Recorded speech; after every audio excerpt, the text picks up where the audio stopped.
അസാധുവായ പഴയ നോട്ടുകൾ നിക്ഷേപിക്കുന്നതിൽ വീണ്ടും കടുത്ത നിയന്ത്രണമാണ് കേന്ദ്ര സർക്കാർ ഏർപ്പെടുത്തിയിരിക്കുന്നത്. പഴയ നോട്ടുകൾ 5000 രൂപയിലധികം നിക്ഷേപിച്ചാൽ അതിനുള്ള കാരണം കാണിക്കൽ അടക്കമുള്ള കാര്യങ്ങൾ ചൂണ്ടിക്കാട്ടേണ്ടതുണ്ടെന്നും കേന്ദ്ര സർക്കാർ പറയുന്നു. കൂടുതൽ വിവരങ്ങളുമായി മനു ശങ്കർ ചേരുന്നു. മനു, വലിയൊരു നിയന്ത്രണത്തിലേക്ക് വീണ്ടും വരുന്നു. എന്താണ് ഇതിനൊരു കാരണമായി ചൂണ്ടിക്കാണിക്കുന്നത്? വിവരങ്ങൾ.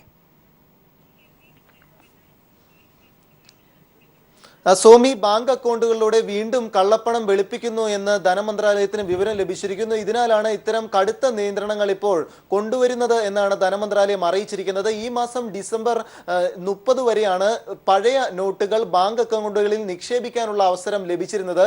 എന്നാൽ 5000 രൂപയ്ക്ക് മുകളിലുള്ള നിക്ഷേപങ്ങൾ ബാങ്ക് അക്കൗണ്ടുകളിൽ നിക്ഷേപിക്കാനാകില്ല എന്നാണ് ധനമന്ത്രാലയം അറിയിച്ചിരിക്കുന്നത്. പകരം 5000 രൂപയ്ക്ക് താഴെയുള്ള നിക്ഷേപങ്ങൾ എത്ര തവണ വേണമെങ്കിലും നിക്ഷേപിക്കാം. പക്ഷേ 5000 രൂപയ്ക്ക് വരെയുള്ള നിക്ഷേപങ്ങൾ ഒറ്റ തവണ മാത്രമേ ഡിസംബർ 30 വരെയുള്ള കാലയളവിൽ നിക്ഷേപിക്കാനാകൂ.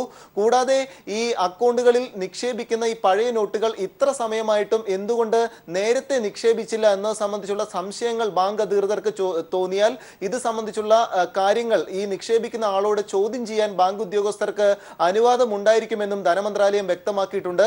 ഈ നിക്ഷേപിക്കുന്ന തുകയുടെ സ്രോതസ് സംബന്ധിച്ചുള്ള കാര്യങ്ങൾ വെളിപ്പെടുത്താൻ ഈ നിക്ഷേപിക്കുന്ന ആൾക്ക് ബാധ്യത ഉണ്ടായിരിക്കുമെന്നും ധനമന്ത്രാലയം വ്യക്തമാക്കുന്നു.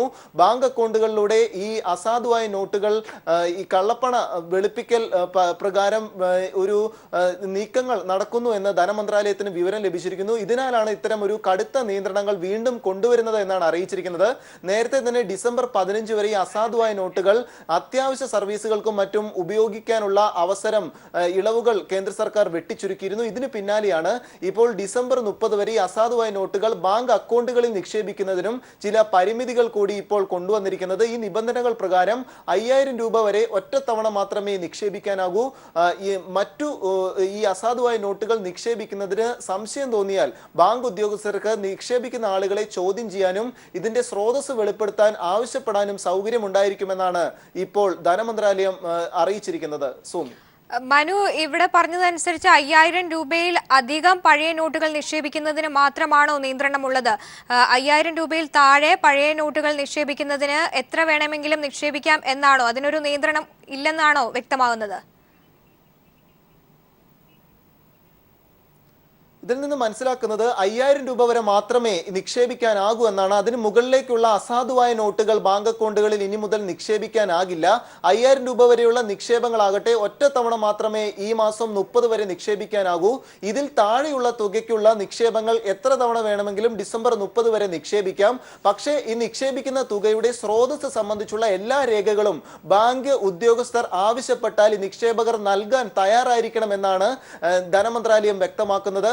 ഈ ബാങ്ക് അക്കൗണ്ടുകളിലൂടെ നിരവധി ജൻധൻ അക്കൗണ്ടുകൾ പോലും കേന്ദ്രീകരിച്ച് ചില മാഫിയകൾ അസാധുവായ നോട്ടുകൾ വെളുപ്പിക്കുന്നു എന്നൊരു വിവരം ലഭിച്ചിട്ടുണ്ട്. ഇതിന്റെ അടിസ്ഥാനത്തിൽ റിസർവ് ബാങ്കിന്റെ നിർദ്ദേശം ധനമന്ത്രാലയം ഇപ്പോൾ അംഗീകരിച്ചിരിക്കുന്നു എന്നാണ് മനസ്സിലാക്കുന്നത്. കടുത്ത നിയന്ത്രണങ്ങൾ പഴയ നോട്ടുകൾ അക്കൗണ്ടുകളിൽ നിക്ഷേപിക്കുന്നതിനും കൊണ്ടുവരുന്നു എന്നാണ് മനസ്സിലാക്കുന്നത്. അതിനാൽ തന്നെ 5000 രൂപയ്ക്ക് മുകളിലുള്ള നിക്ഷേപങ്ങൾ ഇനി അക്കൗണ്ടുകളിൽ നൽകാനാകില്ല. അസാധുവായ നോട്ടുകൾ ഈ ഡിസംബർ 30 വരെ നിക്ഷേപിക്കാം എന്നതായിരുന്നു നേരത്തെയുള്ള നിർദ്ദേശം. പക്ഷേ ഈ നിക്ഷേപങ്ങൾക്കാണ് ഇപ്പോൾ കടുത്ത നിയന്ത്രണങ്ങൾ കൊണ്ടുവരുന്നത്. നേരത്തെ തന്നെ ഈ അസാധുവായ നോട്ടുകൾ മാറിയെടുത്ത് പുതിയതാക്കുന്നതിനും മറ്റും നിയന്ത്രണങ്ങൾ കൊണ്ടുവന്നിരുന്നു. ഇതിന് പിന്നാലെയാണ് ബാങ്ക് അക്കൗണ്ടുകളിൽ നേരിട്ട് ഈ അസാധുവായ നോട്ടുകൾ നിക്ഷേപിക്കാനുള്ള അവസരം ഒരുക്കിയിരുന്നത്. ഈ ഒരു നിക്ഷേപ അവസരത്തിനുമാണ് ഇപ്പോൾ നിയന്ത്രണം കൊണ്ടുവന്നിരിക്കുന്നത്. ഇതനുസരിച്ച് 5000 രൂപയ്ക്ക് മുകളിൽ അസാധുവായ നോട്ടുകൾ ഇനി ബാങ്ക് അക്കൗണ്ടുകളിൽ നിക്ഷേപിക്കാനാകില്ല. 5000 രൂപ വരെയുള്ള നിക്ഷേപങ്ങൾ ഒറ്റത്തവണ മാത്രമേ നിക്ഷേപിക്കാനാകൂ. മറ്റു താഴെയുള്ള നിക്ഷേപങ്ങൾക്കെല്ലാം സ്രോതസ്സും രേഖകളും ബാങ്ക് ഉദ്യോഗസ്ഥർ മുമ്പാകെ നിക്ഷേപിക്കുന്നയാൾ നൽകിയിരിക്കണമെന്നാണ് ഇപ്പോൾ റിസർവ് ബാങ്ക് മുന്നോട്ട് വച്ചിരിക്കുന്ന നിർദ്ദേശത്തിൽ ധനമന്ത്രാലയം ശരിവച്ചിരിക്കുന്നത്. സോമി, മനു ശങ്കറിനാണ് ദില്ലിയിൽ നിന്നും വിവരങ്ങൾ നൽകിയത്.